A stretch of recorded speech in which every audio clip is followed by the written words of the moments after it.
My best friend stole my happiness for years, until I fell for her ex and moved into the dream home she thought was hers. My best friend Ava made sure I always felt small in her shadow. Growing up, she was the charming one. Effortlessly popular. A student, captain of the soccer team, while I was the sidekick. The pretty enough, smart enough friend who filled up space in photos but was never center stage.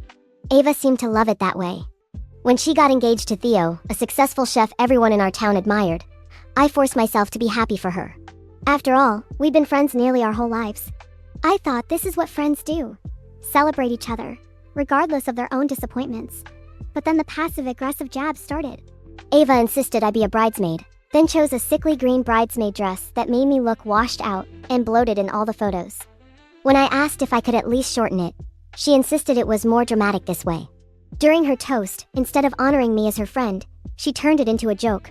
Here's Sophia, the friend who'll probably be single forever. At least someone will be there to water my plants when we're off on our honeymoon.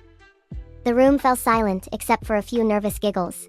Theo pressed his lips together and avoided my gaze. Weeks later, Ava announced her pregnancy, and everyone gushed over her new era. I tried to be happy for her, I really did, until I stumbled upon messages on Theo's phone. Messages from another woman, a woman Ava insisted was just a friend. When I quietly tried to warn Ava, she called me jealous, a troublemaker. After their marriage fell apart, and Theo and I crossed paths again. First over a casual coffee, then dinner, we fell in love. We kept it under the radar at first, not to create a scandal. But when their dream home, a sleek, 2-story brick colonial Ava had obsessed over for years, came up for sale, we made an offer. We closed in a matter of days. Ava tried to shame me when she heard the news, calling me a backstabber, a homewrecker. She insisted I stole Theo and her future. But the reality is Theo chose me. Someone who valued him, not just his paycheck. And the beautiful home fell into our hands, not by conspiracy, but by pure coincidence. Now we're making a fresh start together in a place that was meant to be hers, a literal embodiment of all the things she thought were guaranteed. Sometimes I feel a spark of guilt, but then I remember the years I stood in her shadow.